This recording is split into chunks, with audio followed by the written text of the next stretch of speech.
بسم اللہ الرحمن الرحیم۔ ایک مولوی صاحب نے ایک شخص کو بطور وظیفہ روزانہ درود پاک پڑھنے کے لیے درود پاک بتا دیا اور ساتھ ہی کچھ فوائد بھی سنا دیے۔ وہ شخص بڑے ذوق و شوق سے دن رات درود پاک پڑھتا رہا اور ایسا اس میں محو ہوا کہ دنیا کے کام کاج چھوٹ گئے۔ اس کی بیوی فاجرہ تھی۔ جب کبھی خاوند کو دیکھتی تو اس کے منہ سے درود پاک کا ورد جاری رہتا۔ اسے بے حد ناگوار معلوم ہوتا۔ ایک دن وہ عورت بولی، ارے بدبخت، کیا تم ہر وقت صلی علی محمد کہتے رہتے ہو؟ اس کو چھوڑ دو اور مرد بنو، کچھ کما کر لاؤ۔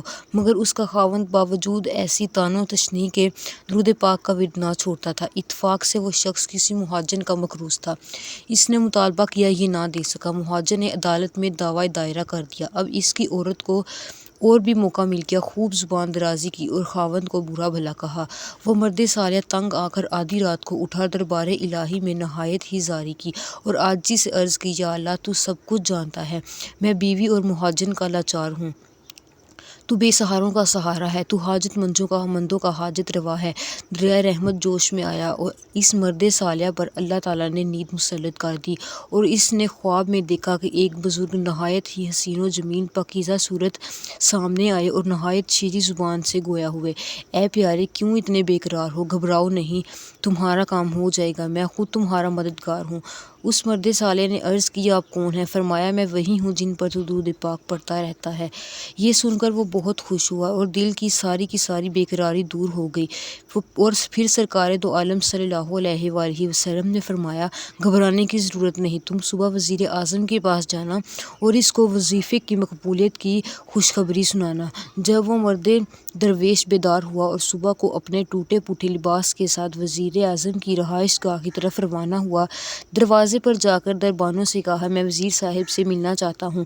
دربان اس کی حیثیت اور لباس دیکھ کر مسکرا دیے اور کہا، کیا آپ وزیر اعظم کے ساتھ ملاقات کرنے کے قابل ہیں؟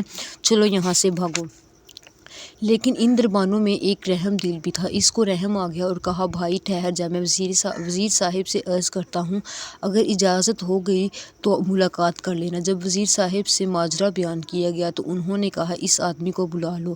جب وہ وزیر کے ہاں پہنچا تو وزیر نے وزیر کے استفسار پر سارا واقعہ بیان کر دیا۔ وزیر اعظم وظیفے کی خوشخبری سن کر بہت خوش ہوا اور اسے بجائے 100 کے 300 روپے دے کر رخصت کر دیا۔ جب وہ مرد صالح روپے لے کر گھر پہنچا اور بیوی کو دیا تو وہ بھی بہت خوش ہو گئی۔ بیوی کو روپے دینے کے بعد وہ اپنے کام درود پاک پڑھنے میں مشغول ہو گیا۔ جب مقدمے کی تاریخ آئی تو وہ 100 روپے لے کر عدالت میں جا پہنچا اور حاکم کے سامنے رکھ دیا۔ قرضہ خواہ مہاجن وہ روپیہ دیکھ کر حاکم سے کہنے لگی، جناب، یہ روپیہ کہیں سے چوری کر کے لایا ہے، کیونکہ اس کے پاس تو کچھ بھی نہیں تھا۔ یہ سن کر حاکم نے پوچھا، بتاؤ یہ روپیہ کہاں سے لیا ہے، ورنہ قید کر لیے جاؤ گے۔ اس نے کہا، یہ بات وزیر اعظم سے معلوم کرو کہ میرے پاس روپیہ کہاں سے آیا ہے۔ حاکم نے وزیر اعظم کی خدمت میں خط لکھا۔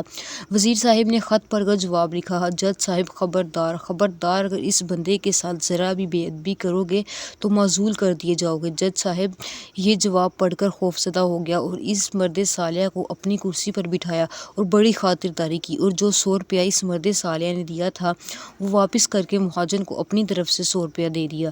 مہاجن نے جب یہ منظر دیکھا تو خیال کیا، جب وزیر اعظم اور حاکم بھی اس کے ہیں تو معلوم ہوتا ہے کہ خدا بھی اسی کے ساتھ ہے۔